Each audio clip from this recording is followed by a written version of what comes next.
আসসালামু আলাইকুম বন্ধুরা, আমার স্ক্রিনে দুইটা ফটো দেখতে পাচ্ছেন। একটা ফটো দেখতে পাচ্ছেন বাম পাশে যে ফটোটা, সেই ফটোটা খুবই অস্পষ্ট এবং যদি আমি জুম করছি তাহলে কিন্তু খুবই বাজে দেখাচ্ছে। এবং ডান পাশে যে ফটোটা দেখতে পাচ্ছেন, সেই ফটোটা দেখতে পাচ্ছেন খুবই সুন্দর দেখতে এবং খুবই হাই রেজুলেশন। আমি যদি এটা জুম করি, আপনি দুইটা ফটোর দিকে খেয়াল করেন, এটা কিন্তু খুবই অস্পষ্ট এবং এটা কিন্তু খুবই স্পষ্ট।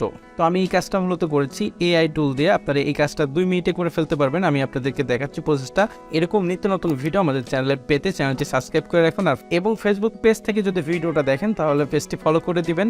আর এরকম একটি সুন্দর ভিডিও বন্ধুদের সাথে শেয়ার করে ভিডিওটি কন্টিনিউ করুন। তো এই কাজটি করার জন্য আমি আপনাদেরকে ডেসক্রিপশন বক্সে এবং আমাদের ফেসবুক পেজের ফার্স্ট কমেন্টে একটি লিঙ্ক দিয়ে দিব। আপনারা সেই লিঙ্কে ক্লিক করে এরকম একটি সাইটে চলে আসবেন। আপনারা এই কাজটা ফোন থেকে করতে পারবেন। তো আমি ফোন মোড এখান থেকে করে নিচ্ছি। আমরা এখান থেকে, এটা হলো স্যামসাং একটা ফোন মোড করে নিলাম। আমি একটু জুম করে নিচ্ছি আপনাদের দেখানোর সুবিধার্থে। আমি একটু জুম করে নিলাম। তো এখানে আসার পরে এই সাইডে আপনাদের কোনো লগ ইন করতে হবে না, কোনো কিছুই করতে হবে না।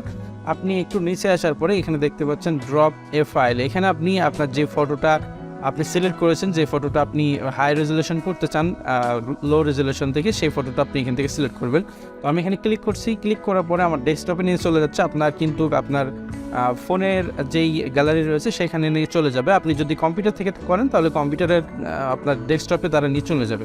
তারপর আমরা ফটোটা সিলেক্ট করে দিচ্ছি। ফটোটা সিলেক্ট করে দেওয়ার পর আমরা ওপেনে ক্লিক করছি। ওপেনে ক্লিক করার পরে একটু নিচে আসার পর আমরা এখানে সাবমিট নামে একটা অপশন পাচ্ছি। আমরা সাবমিটে ক্লিক করে দিব। সাবমিটে ক্লিক করার পরে এই পাশে দেখুন আপলোডিং ফাইল হচ্ছে। এখানে আপলোডিং হওয়ার পরে এখানে আপনার ফটোটা চলে আসবে খুব সুন্দরভাবে। তো আপনারা দেখতে পাচ্ছেন এই যে এই পাশে কিন্তু আমাদের খুব সুন্দরভাবে একটা ফটো চলে আসলো। আমরা এখান থেকে এটা যদি ডাউনলোডে ক্লিক করি, এটা ডাউনলোড হয়ে যাবে।